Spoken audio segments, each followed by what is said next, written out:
अगर आप अग्निवीर पेपर का तैयारी कर रहे हो तो आप बहुत अच्छे जगह आ चुके हो। यहाँ से आपका तैयारी बहुत अच्छे तरीके से होगा। आज के इस वीडियो में टोटल 35 प्रश्न लिए गए हैं। 15 प्रश्न सामान्य ज्ञान के रहने वाले हैं और 15 प्रश्न सामान्य विज्ञान के रहने वाले हैं और 5 प्रश्न रीजनिंग के रहने वाले हैं। पूरा प्रश्न समाप्त होने के बाद लास्ट में ईमानदारी पूर्वक से कमेंट करके बताना कि इन 35 प्रश्नों में से आपका कितना प्रश्न सही हुआ है। चलते हैं अपने प्रश्नों की तरफ। सबसे पहला प्रश्न है कि दयानंद सरस्वती निम्नलिखित में से किस मिशन के संस्थापक हैं। मोस्ट इंपॉर्टेंट प्रश्न है, आप सभी लोगों को पता होना चाहिए कि दयानंद सरस्वती निम्नलिखित में से किस मिशन के संस्थापक हैं। आर्य समाज, ब्रह्म समाज, प्रार्थना समाज और इनमें से कोई नहीं। तो इसका राइट आंसर क्या हो जाएगा? इसका राइट आंसर आर्य समाज हो जाएगा। ठीक है ना, Arya Samaj is right answer. Dayanand Saraswati निम्नलिखित में से किस मिशन के संस्थापक हैं? तो आर्य समाज के संस्थापक हैं। आप लोग ध्यान से मेरे बातों को सुनते हुए चलना, ठीक है ना। आपका नेक्स्ट प्रश्न है कि करेवा जो मिट्टी का एक प्रकार है कि किस भारतीय राज्य में पाई जाती है। ठीक है ना, करेवा जो मिट्टी का एक प्रकार है किस, यहाँ पर स रहेगा, ठीक है ना, किस भारतीय राज्य में पाई जाती है? पश्चिम बंगाल, नागालैंड, राजस्थान और जम्मू कश्मीर। तो इसका राइट आंसर क्या हो जाएगा? इसका राइट आंसर जम्मू कश्मीर हो जाएगा। ठीक है ना, Jammu Kashmir is right answer. देखो, जम्मू कश्मीर से रिलेटेड जितना भी इंपॉर्टेंट प्रश्न बनता है खास करके वो आप लोग को याद कर ही लेना है। ठीक है ना, जैसे जम्मू कश्मीर से रिलेटेड और लद्दाख से रिलेटेड जो इंपॉर्टेंट प्रश्न बनता है ना उसको आप लोग को याद कर लेना है, क्योंकि अगली बार 2023 में जब अग्निवीर का पेपर हुआ था तो मतलब जैसे लद्दाख से रिलेटेड और जम्मू कश्मीर से रिलेटेड काफी सारा प्रश्न पूछा गया था, तो ये आप लोग को याद कर ही लेना है। ठीक है ना। नेक्स्ट प्रश्न है कि गोमती नदी में स्थित है, मतलब गोमती नदी किस शहर में स्थित है? ये आप सभी लोगों को पता होना चाहिए। आप लोग अपने दिमाग में बैठा लो, जो अग्निवीर का पेपर होगा ना उसमें जो जीके के प्रश्न बनेंगे तो जीके के प्रश्न मतलब इसी टाइप के बनेंगे। जैसे नदी से रिलेटेड एक प्रश्न 100% पूछेगा तो पूछेगा, आप लोग अपने दिमाग में बैठा लो। ठीक है ना, नदी से रिलेटेड एक प्रश्न पूछेगा, उसके बाद से करंट अफेयर्स में मतलब 2023 के लास्ट महीना जैसे नवंबर दिसंबर में जो घटना घटा है, नवंबर दिसंबर का जो करंट अफेयर्स है तो वहां से एक प्रश्न पूछा जाएगा, आप लोग देख लेना। ठीक है ना, और भारत में जितना भी राज्य है मतलब सभी राज्यों के राजधानी आप लोग को याद कर लेना है और सभी राज्यों के मुख्यमंत्री के बारे में भी याद कर लेना है और राज्यपाल के बारे में भी आप लोग को याद कर लेना है। और खास करके जितने राज्यों के नए मुख्यमंत्री बने ना उनके बारे में तो आप लोग को पता होना ही चाहिए, क्योंकि वहां से एक प्रश्न पूछा जाएगा तो पूछा जाएगा। ठीक है ना, तो ऐसे आप लोग को याद करना है। आप लोग को उस दिन मैं ज्यादा याद आऊंगा जब आप लोग पेपर देने जाओगे और वहां पर जब पेपर देने बैठोगे ना, जब नदी से रिलेटेड कोई प्रश्न आएगा तो उस टाइम मेरा बात आप लोग के दिमाग में गूंजेगा कि हाँ नीलेश भाई बोल रहे थे कि हाँ नदी से रिलेटेड प्रश्न आएगा, तो वहां पर पूछा जाएगा ना तो उस टाइम मैं याद आऊंगा।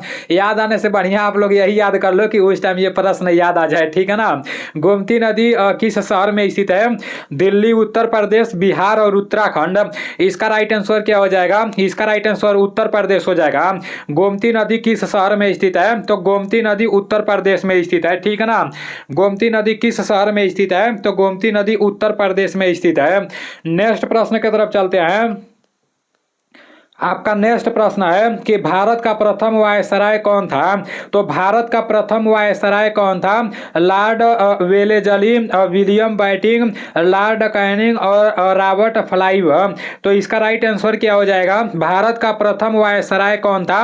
आप सभी लोगों को पता होना चाहिए, भारत का प्रथम वायसराय लॉर्ड कैनिंग था। ठीक है ना, भारत का प्रथम वायसराय कौन था? तो भारत का प्रथम वायसराय लॉर्ड कैनिंग था। आप लोग जब ध्यान से मेरे बातों को सुनोगे ना और दोबारा जब ये प्रश्न मैं रिपीट करा दूंगा, दोबारा भी आप लोग सुन लोगे, तो ऐसा हो ही नहीं सकता है कि ये प्रश्न कहीं आए और आप ना कर पाओ। भारत का प्रथम वायसराय कौन था? तो भारत का प्रथम वायसराय लॉर्ड कैनिंग था। ठीक है ना, नेक्स्ट प्रश्न की तरफ चलते हैं। आपका नेक्स्ट प्रश्न है कि जलियांवाला बाग सामूहिक हत्याकांड किस वर्ष में हुआ था? ओहो, ये प्रश्न भी बताने का जरूरत है। इतना आसान प्रश्न कहां कहां से आ जाता है यार। जलियांवाला बाग सामूहिक हत्याकांड किस वर्ष वर्ष हुआ था, ये आप लोगों को नहीं पता है। 1981, 1920, 1919 और 1891। तो इसके खोपड़ी में आप लोग तुरंत छेद कर दोगे, 1919 इसका राइट आंसर हो जाएगा, ठीक है ना। जलियांवाला बाग सामूहिक हत्याकांड किस वर्ष हुआ था, तो इसका राइट आंसर 1919 हो जाएगा। 1919 में जलियांवाला बाग हत्याकांड हुआ था, ठीक है ना। नेक्स्ट प्रश्न की तरफ चलते हैं। आपका नेक्स्ट प्रश्न है कि आगा खा कप का संबंध किस खेल से है, तो आगा खा कप का संबंध किस खेल से है, मोस्ट इंपॉर्टेंट प्रश्न है। खेल से एक प्रश्न पूछे जाएंगे। जितने साथी मेरे नीलेश डिफेंस करियर एप्लीकेशन को डाउनलोड कर चुके हैं उन सभी लोगों को मैं एक बात बताना चाहूंगा। जैसे काफी सारे लोग एप्लीकेशन को डाउनलोड कर चुके हैं, अपना आईडी पासवर्ड भी बना चुके हैं, जो फ्री स्टडी मटेरियल वाला है। इसमें तो मतलब 500 भी क्वेश्चन डाला गया है, लेकिन और इसमें क्वेश्चन डाले जाएंगे, ठीक है ना। और ये जो प्रीवियस ईयर वाला है, मतलब 2023 में जो प्रश्न पूछा गया था वो पूरा का पूरा प्रश्न यहाँ पर डाला गया है। हमारे कुछ साथी हैं जो बाई कोर्स में जाकर परचेज कर रहे हैं, जैसे 99 रुपया जब वो परचेज कर रहे हैं ना, तो यहाँ पर परचेज करने के बाद उन लोगों को 2000 इंपॉर्टेंट जीके जीएस का पीडीएफ मिलेगा। उसके बाद से 300 स्पेशल जीएस का प्रश्न देखने को मिलेगा। उसके बाद से टॉपिक वाइज मतलब जीके का जितना भी प्रश्न बनता है वो पूरा का पूरा प्रश्न क्रम वाइज देखने को मिल जाएगा।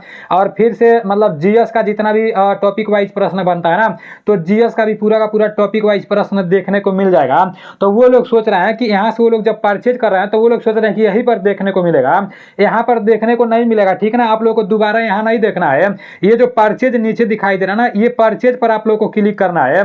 और जैसे ही मतलब परचेज पर क्लिक करोगे ना, तो देखो यहाँ पर लिखा गया है माई कोर्स। अगर आप टेस्ट लिए हो तो टेस्ट सीरीज पर क्लिक करना है, और अगर आप कोर्स लिए हो ना तो कोर्स वाले पर क्लिक करना है। तो यहाँ पर पूरा का पूरा वो ऑप्शन आ जाएगा, ठीक है ना। अगर यहाँ पर आपका ऑप्शन नहीं आएगा, जैसे आप परचेज कर दिए 99 रुपया और यहाँ पर जैसे वो पीडीएफ नहीं आ रहा है, तो फिर आप लोग को क्या करना है, में जो आपका हेल्प वाला ऑप्शन दिख रहा है ना, तो हेल्प वाले ऑप्शन पर क्लिक करना है। और जैसे ही हेल्प वाले ऑप्शन पर क्लिक करोगे ना, आप लोग को मेरे व्हाट्सएप का लिंक मिल जाएगा। वहां से डायरेक्ट आप लोग मेरे व्हाट्सएप पर मैसेज करके अपना प्रॉब्लम बता सकते हो। बाई कोर्स में जाकर परचेज कर लियो ना, तो अब आप लोग को अपना टाइम इधर उधर बर्बाद करने का जरूरत नहीं है। इसमें जितना भी मटेरियल डाला गया है, एक अच्छा सा नोट बनाकर और अपने कॉपी में लिख कर और उसको पढ़ते रहो, याद करते रहो। वो सारी चीजें याद करने के बाद आप कहीं भी जाकर टेस्ट लगाओ, मतलब आपका अच्छा स्कोर आएगा, ठीक है ना। और देखो अभी जो टेस्ट सीरीज वाला ऑप्शन है, जैसे टेस्ट सीरीज वाला, जैसे इसका भी 99 रुपया प्राइस था, लेकिन आप ही लोगों के कहने पर मैं इसको 49 रुपया करवा दिया हूँ। और ये सिर्फ कुछ दिनों के लिए हुआ है, ठीक है ना। अभी जितने लोग इसको मतलब 49 रुपये में बाई कर लेंगे, परचेज कर लेंगे, तो अभी उसमें कम से कम 10-12 टेस्ट सीरीज पड़ा हुआ है। लेकिन इसी में मतलब उन लोग का जब परचेज हो जाएगा ना, तो कम से कम 30 जैसे टेस्ट सीरीज पड़ेगा, तो उसी में उन लोगों को मिल जाएगा, ठीक है ना। दोबारा परचेज नहीं करना पड़ेगा। तो टोटल मतलब यहाँ पर 30 टेस्ट सीरीज देखने को मिलेंगे। और जो भाई पूरा 300 टेस्ट सीरीज लगा दे रहा है ना, तो उसके अंदर बहुत ज्यादा कॉन्फिडेंस आ जाएगा, क्योंकि टेस्ट सीरीज में मतलब टाइम वाइम सब दिया रहता है, मतलब कितना प्रश्न सही हो रहा है, कितना प्रश्न गलत हो रहा है, लास्ट में आप लोगों को पता चल जाएगा। तो ये सारी चीजें मतलब इसका आंसर जैसे शो नहीं हो रहा है ना, तो उस पर अभी काम चल रहा है, देखने को मिल जाएगा, ठीक है ना। तो ये 49 रुपया सिर्फ कुछ दिनों के लिए किया गया है। तो उसके बाद से इसका प्राइस फिर से 99 रुपया हो जाएगा, ठीक है ना। उसके बाद से जो आज आप लोग का क्लास होगा, तो वो क्लास समाप्त होने के बाद उसका पूरा पीडीएफ इसमें मिल जाएगा, पीडीएफ क्लास नोट वाले में, ठीक है ना। देखो 3 पीडीएफ पड़ा हुआ है, आज आपका चौथा क्लास है। अगर आप लोग चाहो तो मतलब इसमें से आप लोग पढ़ सकते हो और संडे के दिन अच्छे से रिवीजन मतलब कर सकते हो। इससे आपका तैयारी बहुत बेहतर तरीके से होगा। और ये जो फ्री वीकली टेस्ट है, फ्री वीकली टेस्ट को भी आप लोग समझ लो, ये अभी कमिंग सून है, लेकिन संडे के दिन आप सभी लोगों का टेस्ट होगा, ठीक है ना। वो फ्री वाला टेस्ट रहेगा, उसका कोई भी चार्ज नहीं लगेगा। तो संडे के दिन यहाँ पर आपका टेस्ट होगा, 50 क्वेश्चन में बेहतर वाला तैयार करूंगा, ठीक है ना। तो चलते हैं अपने प्रश्नों की तरफ। ये जो खेल वाला प्रश्न है ना भाई, खेल से रिलेटेड भी आपके पेपर में प्रश्न पूछे जाएंगे। आगा खा कप का संबंध किस खेल से है, आगा खा कप का संबंध किस खेल से है, हॉकी, फुटबॉल, शूटिंग और शतरंज है। तो इसका राइट आंसर क्या हो जाएगा, आगा खा कप का संबंध हॉकी से है, ठीक है ना। आगा खा कप का संबंध किस खेल से है, तो आगा खा कप का संबंध हॉकी से है। नेक्स्ट प्रश्न की तरफ चलते हैं। आपका नेक्स्ट प्रश्न है कि राष्ट्रीय गीत वंदे मातरम के रचयिता कौन है। तो राष्ट्रीय गीत वंदे मातरम के रचयिता कौन है, ये भी आप लोगों को बताना पड़ेगा कि राष्ट्रीय गीत वंदे मातरम के रचयिता कौन है। आपके सामने 4 ऑप्शंस है, रविंद्रनाथ टैगोर, बंकिम चंद्र चटर्जी, सीवी रमन और इनमें से कोई नहीं। इसका राइट आंसर क्या हो जाएगा, आप सभी लोगों को पता होना चाहिए। राष्ट्रीय गीत वंदे मातरम के रचयिता कौन है, तो राष्ट्रीय गीत वंदे मातरम के रचयिता बंकिम चंद्र चटर्जी है, ठीक है ना। Bankim Chandra Chatterjee is right answer. Next प्रश्न की तरफ चलते हैं। और देखो ये जो राष्ट्रीय गीत वंदे मातरम है ना, जैसे राष्ट्रीय गीत वंदे मातरम पहली बार जैसे 1896 में कोलकाता के कांग्रेस अधिवेशन में गाया गया था, ठीक है ना। ये आप लोगों को पता होना चाहिए। राष्ट्रीय गीत वंदे मातरम जैसे पहली बार 1896 में कोलकाता कांग्रेस अधिवेशन में गाया गया था, आप सभी लोगों को पता होना चाहिए। राष्ट्रीय गीत वंदे मातरम पहली बार कब गाया गया था, तो यहाँ से भी एक प्रश्न पूछ सकता है। तो 1896 में गाया गया था। कहाँ पर जैसे वंदे मातरम गाया गया था, तो कोलकाता कांग्रेस अधिवेशन में गाया गया था, ठीक है ना। नेक्स्ट प्रश्न की तरफ चलते हैं। आपका नेक्स्ट प्रश्न है कि इजराइल की संसद का क्या नाम है। इजराइल की संसद का क्या नाम है, आप सभी लोगों को पता होना चाहिए। कांग्रेस, नेसेट और पीपुल्स कांग्रेस और डाइट। तो इसका राइट आंसर क्या हो जाएगा, इजराइल की संसद का क्या नाम है, आप सभी लोगों को पता होना चाहिए। इसका राइट आंसर नेसेट हो जाएगा, ठीक ना। इजराइल की संसद का क्या नाम है, तो इजराइल की संसद का नाम नेसेट है। इजराइल की संसद का नाम क्या है, इजराइल की संसद का नाम नेसेट है। देखो जो इतना आसान वाला प्रश्न है, ऐसे कोई कोई ऐसा प्रश्न रहता है जो बहुत लंबा चौड़ा रहता है और उसको याद करने में बहुत ज़्यादा दिक्कत होता है, प्रश्न में नहीं समझ आता है तो कहाँ से आंसर याद होगा। लेकिन कोई कोई ऐसा प्रश्न रहता है कि एकदम वो आसान प्रश्न रहता है, जिसको एक बार देखते हैं तो वो प्रश्न एकदम याद हो जाता है। तो सेम उसी टाइप का ऐसा भी प्रश्न है, मतलब ये भी प्रश्न है। जैसे इजराइल की संसद का क्या नाम है, इजराइल की संसद का क्या नाम है, तो नेसेट है, ठीक है ना। Knesset is right answer. अभी ये प्रश्न आसान है, तो संडे के दिन दोबारा मैं सभी प्रश्नों का रिवीजन कराऊंगा, तो ये गलत होना नहीं चाहिए। अगर गलत होगा तो फिर हमसे बुरा कोई है नहीं भाई। जब सिलेक्शन चाहिए तो पढ़ना पड़ेगा मेरे भाई, जब आप ही लोगों को पढ़ना पड़ेगा। मैं तो आप लोगों को बता रहा हूँ कि भाई ऐसे प्रश्न पूछे गए थे 2023 में, हम लोग पेपर दिए थे, हम लोग पेपर पास कर गए थे, तो इसी तरह से हम लोग तैयारी किए थे। हम तो स्पेशल कोई क्लास भी नहीं किए थे, बस जैसे यूट्यूब पर क्लास करा रहे थे और क्लास कराते कराते मैं पूरा का पूरा मतलब जैसे हमें याद हो गया, फिर मेरा पेपर आसानी से निकल गया। और आप लोगों को लग रहा होगा पता नहीं मेरा पेपर निकलेगा कि नहीं, तो हिम्मत नहीं हारना है मेरे भाई, आपका पेपर निकलेगा। देखो अगर अंदर से हिम्मत हार जाओगे ना तो फिर कुछ नहीं होने वाला है, फिर आपका पेपर वैसे भी डर कर पूरा गलत कर दोगे, नहीं निकलेगा। तो अंदर से हिम्मत नहीं हारना है, ठीक है ना, पेपर निकलेगा तो निकलेगा। रविंद्रनाथ टैगोर को गुरुदेव की उपाधि किसने दी, रविंद्रनाथ टैगोर को गुरुदेव की उपाधि किसने दी, महात्मा गांधी, लाल बहादुर शास्त्री, जवाहरलाल नेहरू और सरदार पटेल।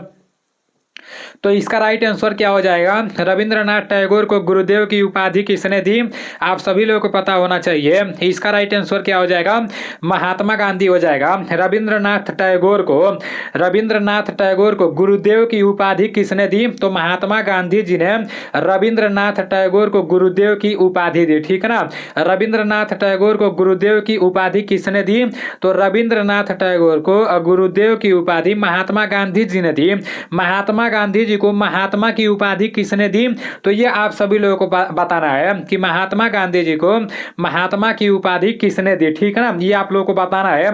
देखो जैसे इससे रिलेटेड ना एप्लीकेशन में पूरा का पूरा क्वेश्चन पड़ा हुआ है, जो लोग जैसे परचेज वाला मतलब ले चुके हैं तो लोग लगातार पढ़ते रहे, पढ़ाई करते रहे, ऐसा नहीं कि बस परचेज करके बस देखते रहना है मेरे भाई। एक अच्छा सा नोट बनाओ, उसमें लिख कर और याद करते रहो। अभी आपके पास बहुत टाइम है, अभी जब ऑनलाइन चालू हो जाएगा तो फिर आपका उल्टी गिनती चालू हो जाएगा, ठीक है ना, फिर आपका टाइम घटने लगेगा। अभी तो ऑनलाइन नहीं चालू हुआ है तो समझो आपके अंदर थोड़ा सा मतलब धैर्य है, लेकिन जब ऑनलाइन हो जाएगा ना और एक महीना समाप्त हो जाएगा, जब एक महीना बचेगा ना तो फिर आपको चैन नहीं मिलेगा।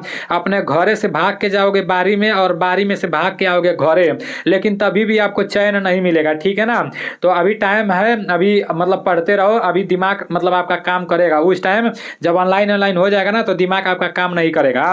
पंडित शिव कुमार शर्मा का संबंध किस वाद्य यंत्र से है, पंडित शिव कुमार शर्मा का संबंध किस वाद्य यंत्र से है, शिव कुमार शर्मा का संबंध किस वाद्य यंत्र से है, आप सभी लोगों को पता होना चाहिए। इसका राइट आंसर सरोद हो जाएगा, ठीक है ना, और सरोद इज राइट आंसर। पंडित शिव कुमार शर्मा का संबंध किस वाद्य यंत्र से है, सरोद से है। नेक्स्ट प्रश्न है, विज्ञान के क्षेत्र में कौन सा अवार्ड दिया जाता है, तो विज्ञान के क्षेत्र में कौन सा अवार्ड दिया जाता है, कालिंग, नोबेल, भारत रत्न, इनमें से कोई नहीं।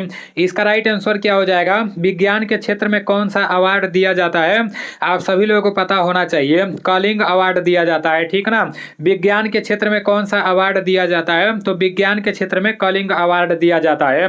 देखो जितने लोग एप्लीकेशन में जैसे परचेज कर लिए हो, जैसे वहां से अंदर पीडीएफ से पढ़ रहे हो, अगर पीडीएफ में आपको कोई प्रश्न गलत दिख रहा है, वैसे तो मतलब बहुत जैसे छानबीन करके लिखा गया है, बहुत ध्यान से मतलब पूरा का पूरा पीडीएफ बनाया गया है, 6 महीना लगा है। अगर तभी भी कोई प्रश्न मतलब गलत दिख रहा है, जैसे नहीं होता है टाइपिंग वाइपिंग करने में मतलब कुछ मिस्टेक हो जाता है, एक आध प्रश्न मिस्टेक हो जाता है, अगर मतलब किसी भी साथी को अगर कोई भी प्रश्न थोड़ा सा भी मिस्टेक दिखेगा ना, तो वो आप लोग को मेरे व्हाट्सएप पर कमेंट करके बता देना है, क्योंकि हमारे एक दोस्त कमेंट करके बताए थे, शायद 752 नंबर जो परचेज वाले में 2000 जीके जीएस का मतलब पीडीएफ है, तो वो बताए थे कि 2000 जीके जीएस वाले में 752 नंबर शायद गलत है, मिस्टेक है, उसको एक बार देख लीजिएगा। तो मैं दोबारा उस प्रश्न को देखा हूँ, ठीक है ना। और मतलब इस टाइप के जितने भी साथी बताएंगे ना कि हाँ मतलब इस पीडीएफ में इतना नंबर का क्वेश्चन पे हमके डाउट हो रहा है, तो मतलब मैं दोबारा देख लूंगा, ठीक है ना। और उसमें अगर डाउट होगा, वो प्रश्न जैसे टाइपिंग में मिस्टेक हो गया होगा, तो उसको मैं सुधरवा कर दोबारा मतलब सही करवा दूंगा, ठीक है ना। तो आप लोग को ये बताना है, जितने लोग भी परचेज कर लिए और जितने लोग फ्री स्टडी मटेरियल वाले से पढ़ रहे हो, तो जितना भी डाला गया उतना पढ़ लो, उसके बाद से फिर से कुछ क्वेश्चन उसमें डाले जाएंगे, ठीक है ना। और प्रीवियस ईयर वाला जो 500 प्रश्न है ना, वो तो आप लोग को याद कर ही लेना है, किसी भी कीमत पर प्रीवियस ईयर वाला तो 500 याद कर ही लेना है। और इसमें आप लोग को ये भी दिमाग लगाना है कि भाई किस किस टाइप, खुद आपको सोचना है, अब वो आपको कोई बताने नहीं आएगा, आपको खुद सोचना है। ये जो प्रीवियस ईयर वाले में, उसमें तो कोई पैसा वैसा पे नहीं करना है, उसमें तो जब जाओगे तो 500 स्पेशल मतलब जैसे जीके जीएस दोनों मिलेंगे। 2023 में जो प्रश्न जैसे पूछे गए थे, तो उसमें आप लोग दिमाग लगाना ना, खुद से सोचना कि यार किस टाइप के प्रश्न 2023 में पूछे गए थे। अगर कोई खेल से रिलेटेड प्रश्न आ जा रहा है ना, तो आप लोग को सोचना है कि यार खेल में किस टाइप के प्रश्न पूछे जा रहे हैं, जैसे खेल में खिलाड़ियों का संख्या पूछा जा रहा है या कप से रिलेटेड प्रश्न पूछा जा रहा है, तो ये आप लोग को सोचना है, ठीक है ना। और जब ऐसे आप लोग सोचोगे तो उसी से रिलेटेड आप लोग प्रश्न जैसे बनाओगे, मतलब खोजोगे, सर्च करोगे, और वो जब वो ऐसा प्रश्न आ जाएगा ना, तो तुरंत आप लोग याद करोगे, आपका दिमाग बोलेगा ना कि हाँ ये प्रश्न पूछा जा सकता है, तब जाकर वो आपको याद हो जाएगा। अगर आपका दिमाग बोलेगा ना कि पता नहीं ये प्रश्न पूछा जाएगा कि नहीं पूछा जाएगा, तो अब नहीं याद हो पाएगा, अगर ऐसा आपका दिमाग बोलेगा तो, ठीक है ना। तो ऐसा आप लोगों को सोचते रहना है, ठीक है ना। और इसी तरह से आप लोग अपना तैयारी बेहतरीन बनाओगे। आपका नेक्स्ट प्रश्न है कि नौसेना दिवस कब मनाया जाता है, 2 दिसंबर, 4 दिसंबर, 8 अक्टूबर और 15 जनवरी। तो नौसेना दिवस कब मनाया जाता है, ये आप सभी लोगों को पता होना ही चाहिए कि नौसेना दिवस कब मनाया जाता है। देखो नौसेना दिवस 4 दिसंबर को मनाया जाता है, नौसेना दिवस 4 दिसंबर को मनाया जाता है, ठीक है ना। नौसेना दिवस, जिसको नौसेना के बारे में नहीं पता होगा तो बता दे रहा हूँ कि जो लोग पानिया में रहते हैं, सफ़ेद सफ़ेद वर्दी पहने रहते हैं, नेवी वाले, ठीक है ना, तो वही नौसेना होता है। तो नौसेना दिवस 4 दिसंबर को मनाया जाता है। और वायुसेना मतलब एयरफोर्स डे, एयरफोर्स दिवस कब मनाया जाता है, तो 8 अक्टूबर को मनाया जाता है। और थल सेना दिवस, जिसे आर्मी डे बोला जाता है, आर्मी डे कब मनाया जाता है, तो आर्मी डे 15 जनवरी को मनाया जाता है, ठीक है ना। आर्मी डे कब मनाया जाता है, आर्मी डे 15 जनवरी को मनाया जाता है, आप सभी लोगों को पता होना चाहिए। आर्मी का फुल फॉर्म क्या होता है, अलर्ट रेगुलेशन मोबिलिटी यंग, ठीक है ना। कोई कोई पूछ देता है, जैसे हमसे भी एक भाई साहब पूछ दिए थे, क्योंकि मैं बार बार आर्मी आर्मी करते रहता हूँ ना, आर्मी का मैं टी शर्ट भी पहना था, मेरा एक फौजी दोस्त है वही दिया था। वैसे तो हमारे बहुत दोस्त फौजी हैं, लेकिन एक दोस्त काफ़ी सारा टी शर्ट दिया हुआ है, तो वो टी शर्ट पहनकर मैं कहीं गया था, वहाँ पीछे आर्मी लिखा था, तो एक भाई बोला है बहुत आर्मी आर्मी बोलता है, आर्मी का फुल फॉर्म क्या है। तो जैसे ही वो बोला वैसे मैं उसको बोल दिया भाई अलर्ट रेगुलेशन मोबिलिटी यंग होता है, तुरंत वो शांत हो गया, चुप हो गया, ठीक है ना। तो ऐसे आप लोगों को भी तुरंत जवाब दे देना है। नेक्स्ट है कि तेलंगाना के नए मुख्यमंत्री का क्या नाम है, तेलंगाना के नए मुख्यमंत्री का क्या नाम है, रेवंत रेड्डी, ममता बनर्जी, हेमंत सोरेन। अरे ओए होए, ये जो हेमंत सोरेन है ना, ये हेमंत सोरेन काम से गए, ये झारखंड के मुख्यमंत्री थे, ये इस्तीफा दे दिए। आप लोग न्यूज़ देखे होंगे तो आप लोगों को पता होगा, ठीक है ना। मतलब कल ये इस्तीफा दे दिए, इनके पीछे का बहुत बड़ा मतलब कहानी है, शायद ये झारखंड को बड़ा डुबा रहे थे, झारखंड का नामो निशान मतलब मिट्टी में मिला रहे थे। झारखंड के जो साथी होंगे उनको पता होगा, ठीक है ना। तो झारखंड वाले युवा बेरोजगारी मतलब बहुत बहुत बढ़ गया था और वो लोग बहुत परेशान हो गए थे, और ये शायद कोयला वोयला बहुत ज़्यादा बेच दिए थे ना, तो इनके घर में छापा वापा पड़ा था। तो ये अब इस्तीफा दे दिया है, तो इनका जगह जो लेगा ना, झारखंड के जितने मतलब जो भी नए मुख्यमंत्री बनेंगे तो वो आप लोग याद कर लेना, ठीक है ना, क्योंकि ये तो इस्तीफा दे दिया, इनका जगह तो कोई ना कोई तो आएगा ही, तो वो आप लोगों को पता होना चाहिए। झारखंड का मुख्यमंत्री हेमंत सोरेन था, लेकिन अब ये जाएगा, ठीक है ना। भजन लाल शर्मा तो है नहीं। राजस्थान के मुख्यमंत्री कौन बने हैं? राजस्थान के मुख्यमंत्री यही ना बने हैं, भजन लाल शर्मा। और यहाँ पर तेलंगाना का पूछा जा रहा है, तो तेलंगाना के नए मुख्यमंत्री कौन बने हैं? रेवंत रेड्डी तेलंगाना के नए मुख्यमंत्री बने हैं, ठीक है ना। और कोलकाता का मुख्यमंत्री कौन है, ये आप लोगों को कमेंट में बताना है। तेलंगाना के नए मुख्यमंत्री कौन बने हैं? तो तेलंगाना के नए मुख्यमंत्री रेवंत रेड्डी है, ठीक है ना। तेलंगाना के नए मुख्यमंत्री रेवंत रेड्डी है। नेक्स्ट प्रश्न की तरफ चलते हैं। आपका नेक्स्ट प्रश्न है कि कोप इंडिया लड़ाकू प्रशिक्षण अभ्यास भारत और किस देश के सेना के बीच आयोजित हुआ है? कोप इंडिया लड़ाकू प्रशिक्षण भारत और किस देश के सेना के बीच आयोजित हुआ है? आप सभी लोगों को पता होना चाहिए कि कोप इंडिया लड़ाकू प्रशिक्षण भारत अभ्यास भारत और किस देश के सेना के बीच आयोजित हुआ है? डेनमार्क, पोलैंड, ब्रिटेन और अमेरिका। तो इसका राइट आंसर क्या हो जाएगा? आप सभी लोगों को पता होना चाहिए, इसका राइट आंसर अमेरिका हो जाएगा, ठीक है ना। कोप इंडिया लड़ाकू प्रशिक्षण अभ्यास भारत और किस देश के सेना के बीच आयोजित हुआ है? तो भारत और अमेरिका के सेना के बीच कोप इंडिया लड़ाकू प्रशिक्षण आयोजित हुआ है, ठीक है ना। नेक्स्ट प्रश्न की तरफ चलते हैं। आपका नेक्स्ट प्रश्न है कि सबसे कम लिंगानुपात वाला राज्य है, तो सबसे कम लिंगानुपात वाला राज्य कौन सा है? आप सभी लोगों को पता होना चाहिए, सबसे कम लिंगानुपात वाला राज्य कौन सा है? बिहार, उत्तर प्रदेश, हरियाणा और मध्य प्रदेश। तो सबसे कम लिंगानुपात वाला राज्य कौन सा है? आप सभी लोगों को पता होना चाहिए, इसका राइट आंसर हरियाणा हो जाएगा, ठीक है ना। सबसे कम लिंगानुपात वाला राज्य हरियाणा है। सबसे ज्यादा लिंगानुपात वाला राज्य ये आप लोगों को बताना है। मैं 2-3 प्रश्न इस वीडियो में बता चुका हूँ, अब देखते हैं कि कितने लोग उन सब प्रश्नों का राइट आंसर दे रहे हैं, ठीक है ना। सबसे कम लिंगानुपात वाला राज्य हरियाणा है और सबसे अधिक लिंगानुपात वाला राज्य आप लोगों को बताना है। अभी आप लोग के सामान्य ज्ञान के 15 प्रश्न समाप्त हो चुके हैं, अब सामान्य विज्ञान की तरफ चलते हैं, ठीक है ना। आपका सामान्य विज्ञान का पहला प्रश्न है कि मूत्र का हल्का पीला रंग किसके कारण होता है? बिलीरुबिन, केराटिन, प्रोटीन और नीचे आपका दिया है यूरोक्रोम वर्णक और इनमें से कोई नहीं। तो इसका राइट आंसर क्या हो जाएगा? इसका राइट आंसर आपका यूरोक्रोम वर्णक हो जाएगा, ठीक है ना। यूरोक्रोम वर्णक इज राइट आंसर। मूत्र का हल्का पीला रंग किसके कारण होता है? मूत्र का हल्का पीला रंग किसके कारण होता है? तो मूत्र का हल्का पीला रंग यूरोक्रोम वर्णक के कारण होता है, ठीक ना। यूरोक्रोम वर्णक के कारण मूत्र का हल्का पीला रंग होता है। आपका नेक्स्ट प्रश्न है कि प्लूरेसी रोग किससे संबंधित है?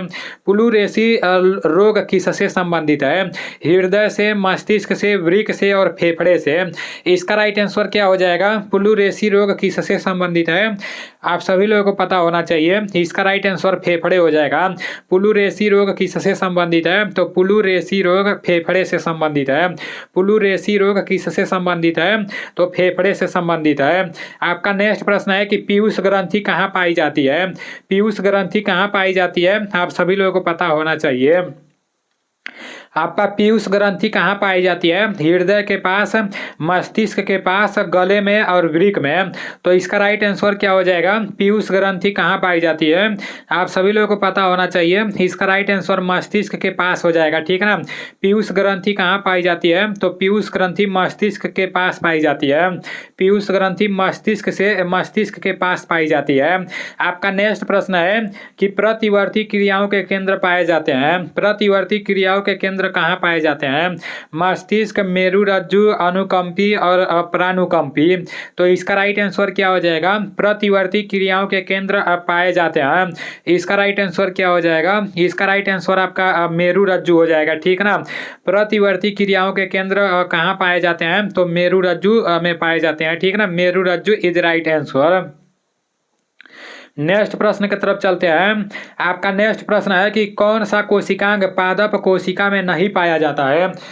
ये तो मैं आप लोगों को कई बार बता चुका हूँ। तो ये आप लोग का गलत नहीं होना चाहिए। कौन सा कोशिकांग पादप कोशिका में नहीं पाया जाता है? हरित लवक, रिक्तिका और तारक काय और राइबोसोम।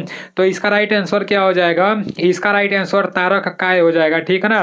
तारक काय इज राइट आंसर। देखो हरित लवक, जो आपका हरित लवक है ना, जैसे आपका जो पत्ती होती है, मतलब जैसे पौधे में जो हरा रंग होता है, तो हरित लवक के कारण ही होता है, जिसे क्लोरोफिल भी बोला जाता है, ठीक है ना। यहाँ पर बोला गया है कि कौन सा कोशिकांग पादप कोशिका में नहीं पाया जाता है, तो इसका राइट आंसर आपका तारक काय हो जाएगा, ठीक है ना। तारक काय इज राइट आंसर। आपका नेक्स्ट प्रश्न है कि गुणसूत्र में कौन सी प्रोटीन पाई जाती है? तो गुणसूत्र में कौन सी प्रोटीन पाई जाती है आप सभी लोगों को पता होना चाहिए। कैरोटीन, हिस्टोन और हीमोग्लोबिन, इनमें से कोई नहीं। गुणसूत्र में कौन सी प्रोटीन पाई जाती है आप सभी लोगों को पता होना चाहिए कि गुणसूत्र में कौन सी प्रोटीन पाई जाती है। तो गुणसूत्र में हिस्टोन पाया जाता है, हिस्टोन प्रोटीन पाई जाती है, ठीक है ना। गुणसूत्र में कौन सी प्रोटीन पाई जाती है? तो गुणसूत्र में हिस्टोन प्रोटीन पाई जाती है, गुणसूत्र में हिस्टोन प्रोटीन पाई जाती है। आपका नेक्स्ट प्रश्न है कि चेचक किसके द्वारा फैलता है? चेचक किसके द्वारा फैलता है? जीवाणु द्वारा, प्रोटोजोआ द्वारा, विषाणु द्वारा और कृमि द्वारा। तो इसका राइट आंसर क्या हो जाएगा? चेचक किसके द्वारा फैलता है? तो इसका राइट आंसर प्रोटोजोआ द्वारा हो जाएगा, ठीक ना। चेचक किसके द्वारा फैलता है? तो चेचक प्रोटोजोआ द्वारा फैलता है। चेचक किसके द्वारा फैलता है? तो प्रोटोजोआ द्वारा फैलता है, ठीक है ना। नेक्स्ट प्रश्न की तरफ चलते हैं।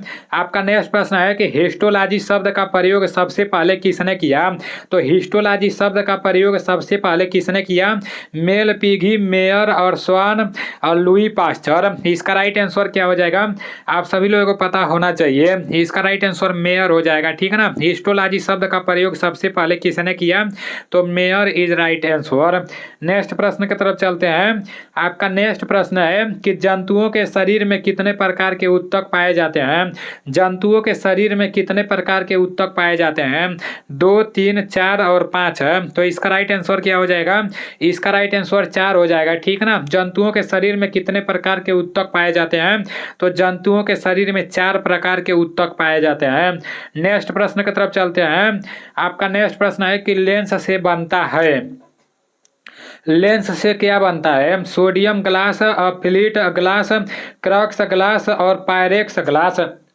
तो इसका राइट आंसर क्या हो जाएगा? इसका राइट आंसर क्या हो जाएगा? इसका राइट आंसर आपका प्लीट ग्लास हो जाएगा, ठीक है ना। Pleat glass is right answer. देखो यार, मेरे दिमाग में एक बात आ रहा है, अभी आप लोगों को बताना है कमेंट करके, ठीक है ना। मैं आप लोगों को बता दे रहा हूँ। जैसे मतलब 2023 में जो रिलेशन वाला अग्निवीर का भर्ती हुआ था, तो मैं जितना भी जीके जीएस का क्वेश्चन कराया था ना, जैसे मैं सिर्फ कम से कम वही 1 महीना तक क्लास कराया था, 30 दिन में क्लास कराया था। और जीडी में और ट्रेडमैन में जितने लोग भी जैसे रिलेशन वाले पेपर देने गए थे, मैं सिर्फ 30 क्लास कराया था, 30 क्लास के आसपास में। तो मेरे क्लास में से कम 26 से 27 प्रश्न देखने को मिले थे, ठीक ना। और ये सारी चीजें मैं लाइव दिखाया था। मतलब जो लोग मेरे चैनल से पढ़े थे ना, तो उन लोगों को काफी ज्यादा मदद मिला था, बहुत ज्यादा मदद मिला था, ठीक है ना। तो मतलब मैं सोच रहा हूँ कि वो जो उस टाइम में जो क्वेश्चन कराया था रिलेशन वाले, जैसे पेपर देने गए थे, तो मतलब जैसे 30 प्रश्न में से 26 से 27 प्रश्न लड़ गए थे।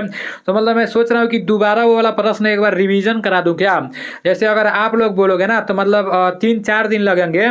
जैसे पुराना मैं पूरा लिख कर रखा हूँ, तो वो ऐसे ज़्यादा पुराना क्वेश्चन नहीं है, नया क्वेश्चन ही है 2023 में जो अग्निवीर का पेपर हुआ है। अगर आप लोग बोलोगे ज़्यादा कमेंट आएगा ना, तो एक बार मैं उसका मैं रिवीजन करा दूंगा, पूरा का पूरा दोबारा रिवीजन करा दूंगा। दोबारा रिवीजन कराने से ये हो जाएगा ना, जैसे मतलब जरूर कुछ ना कुछ तो आप लोग को याद होगा ही होगा, कुछ नहीं बहुत कुछ याद हो जाएगा। एक हफ्ता रिवीजन कराऊंगा, उसके बाद से संडे के दिन, मतलब एक हफ्ता क्लास कराऊंगा, उसके बाद से संडे के दिन रिवीजन करा दूंगा। तो वो शायद उसमें से काफी सारा प्रश्न मतलब आप लोग को याद हो जाएगा, ठीक है ना। अगर आप लोग बोलोगे तो ऐसा मैं कर दूंगा, ठीक है ना। आप लोग को कमेंट करके बताना है। आपका नेक्स्ट प्रश्न है, उस टाइम तो मेरा एप्लीकेशन भी नहीं आया था, काफी सारे लोग पीडीएफ भी मांग रहे थे। जैसे मतलब कुछ दोस्त, जैसे मैं उस टाइम भी मैं पीडीएफ बना कर रखा था, लेकिन मैं पीडीएफ एप्लीकेशन में नहीं डाला था। लेकिन जो लोग रिलेशन का पेपर देने गए थे, तो कुछ साथियों को मैं पीडीएफ दिया था, तो वो लोग वो पीडीएफ पढ़ के और वो लोग गए थे। आप लोग खुद देखो, एक भाई साहब बोल रहे हैं आज हमारे सामने जितने लोग भी बैठे हुए हैं ना, ये सब के सब फौजी हैं। मेरे समझ में नहीं आ रहा था मैं कहाँ पढ़ूँ क्या पढ़ेश भाई।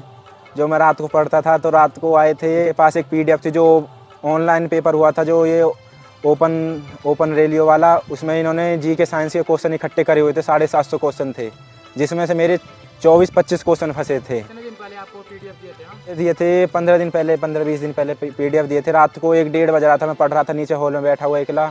आए थे, इन्होंने देखा तो मैं अपने नोट्स पढ़ रहा था, मेरे खुद के बनाए हुए नोट्स थे, मैं उन्हें रिवीजन कर रहा था। इन्होंने देखा तो फिर ये आए मेरे पास, इन्होंने मेरा नंबर लिया, मैंने इनको मैसेज करा व्हाट्सएप पर, इन्होंने मेरे पास PDF भेजी, फिर मैंने वो पढ़ी। उसमें से करीबन 24-25 क्वेश्चन मेरे फंसे थे जी के साइंस के। पूरा का पूरा काफ़ी सारे लोग थे जो लोग मतलब PDF पढ़ के और गए थे, तो काफ़ी ज़्यादा फायदा हुआ था। तो वो सारा क्वेश्चन मैं अभी अपने एप्लीकेशन में डाल चुका हूँ, ठीक है ना। परचेज वाले में, मतलब बाई कोर्स में परचेज वाले में है, जो 99 रुपया पे कर रहे हैं, तो उसमें जो 2000 GK GS मिल रहा है ना, तो उसी में वो पूरा का पूरा क्वेश्चन है। तो अगर आप लोग बोलोगे तो मैं दोबारा रिवीजन करा दूंगा, ठीक है ना। है कि निकट दृष्टि दोष के निवारण में कौन सा लेंस काम में लिया जाता है। तो आप सभी लोगों को पता होना चाहिए कि निकट दृष्टि दोष के निवारण में कौन सा लेंस काम में लिया जाता है। उत्तल लेंस, अवतल लेंस, द्विफोक्सी और बेलनाकार है। तो इसका राइट आंसर क्या हो जाएगा? इसका राइट आंसर अवतल लेंस हो जाएगा, ठीक ना। निकट दृष्टि दोष में निवारण में कौन सा लेंस काम में लिया जाता है? तो अवतल लेंस हो जाएगा, ठीक ना। अवतल लेंस इज राइट आंसर। मेरा ध्यान बार बार वहीं पर जा रहा है जो मैं आप लोगों को बताया हूँ। आप लोग कमेंट करके जरूर बताना, अगर आप लोग बोलोगे तो दोबारा रिवीजन करा दूंगा, नहीं तो नया नया क्वेश्चन फिर से मैं आप लोगों के लिए लाता रहूंगा। नेक्स्ट प्रश्न है कि विद्युत धारा को मापने का यंत्र है अमीटर, वोल्ट मीटर, गैल्वेनोमीटर और लैक्टोमीटर। तो विद्युत धारा मापने का यंत्र है, इसका राइट आंसर क्या हो जाएगा? इसका राइट आंसर आपका अमीटर हो जाएगा, ठीक है ना। Ammeter is right answer. विद्युत धारा मापने का यंत्र है अमीटर, विद्युत धारा मापने का यंत्र है अमीटर, विद्युत धारा मापने का यंत्र है, ठीक है ना। आपका नेक्स्ट प्रश्न है कि प्रतिरोध का मात्रक क्या है?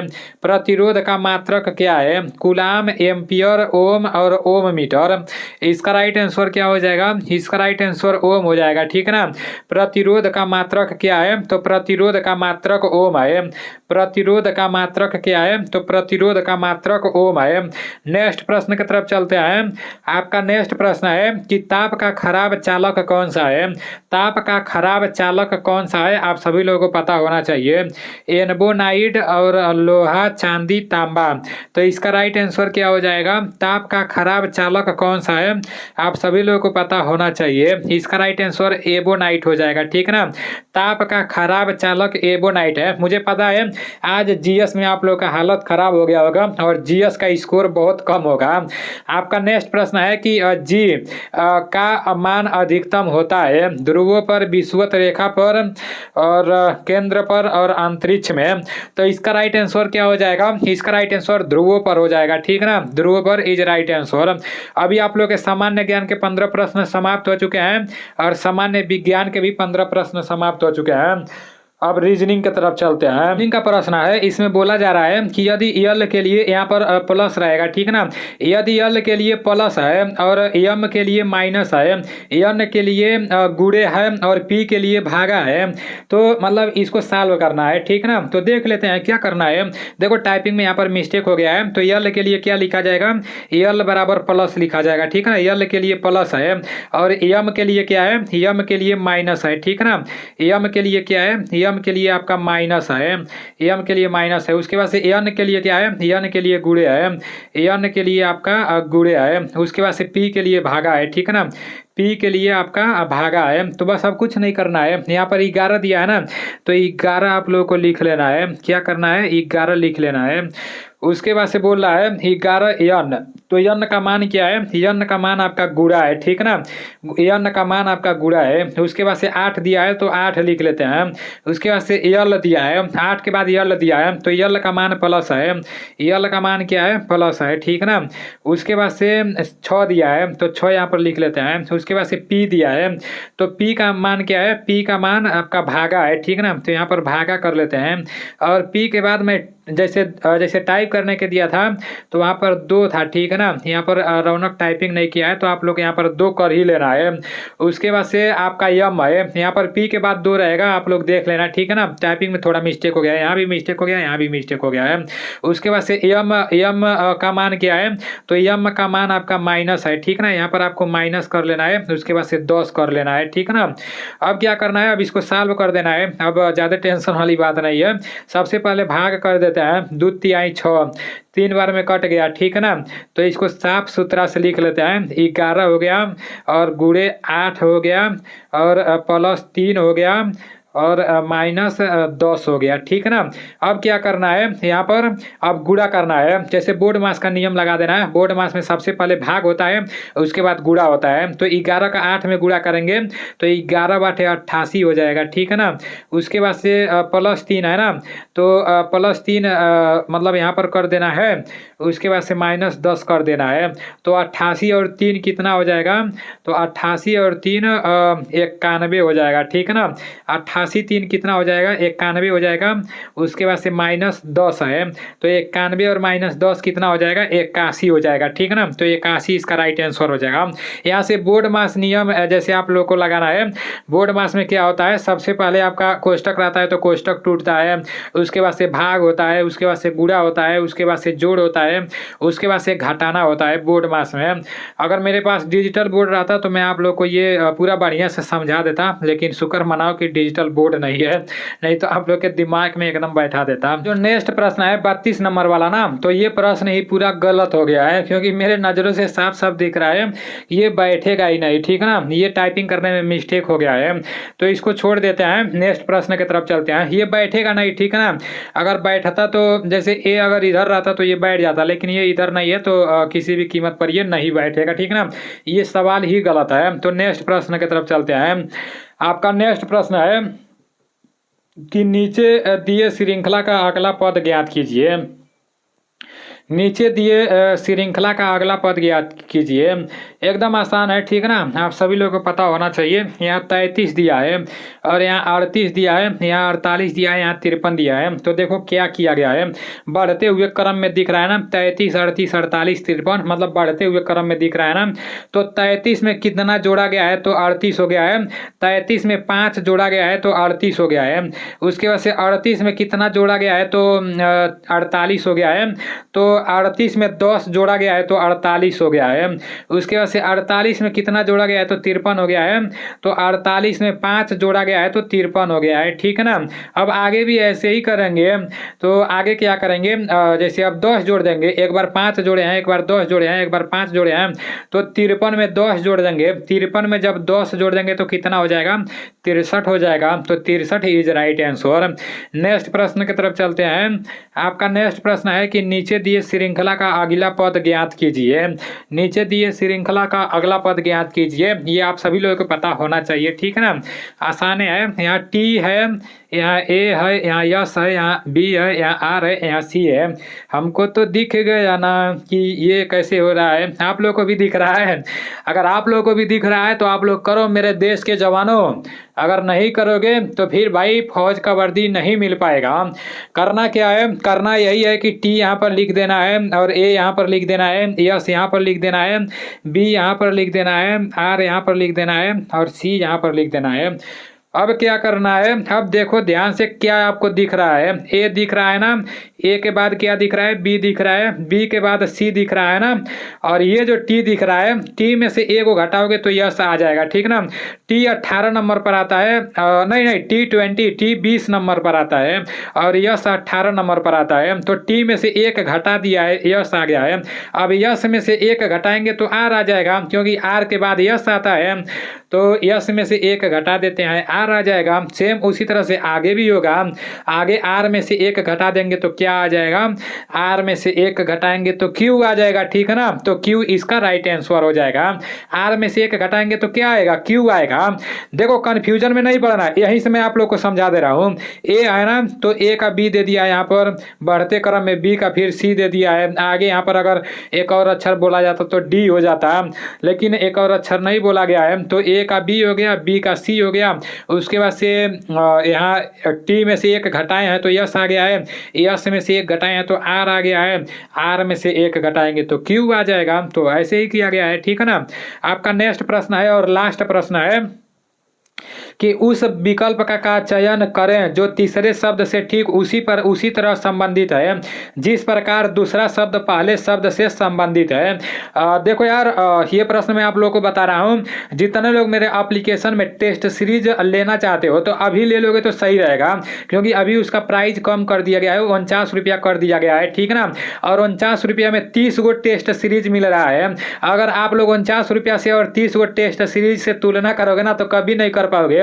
49 रुपया आपका वैसे भी खर्च हो जाता है, लेकिन ये 30 टेस्ट सीरीज बनाने में कितना मेहनत लग रहा है। अभी तो 12 को बन पाया है, लेकिन वो पूरा बन जाएगा, ठीक है ना। तो सिर्फ 49 रुपया अभी किया गया है, बाद में इसका प्राइस बढ़ जाएगा। अगर अभी आप ले लोगे ना तो वो 30 टेस्ट सीरीज, मतलब जब प्राइस बढ़ेगा तभी भी आपको 30 मतलब ये पूरा का पूरा 30 टेस्ट सीरीज मतलब आप में जैसे परचेज रहेगा, ठीक है ना।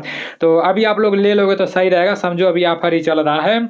तो आपका नेक्स्ट है कि उस विकल्प का चयन करें जो तीसरे शब्द से ठीक उसी तरह संबंधित है जिस प्रकार दूसरा शब्द पहले शब्द से संबंधित है।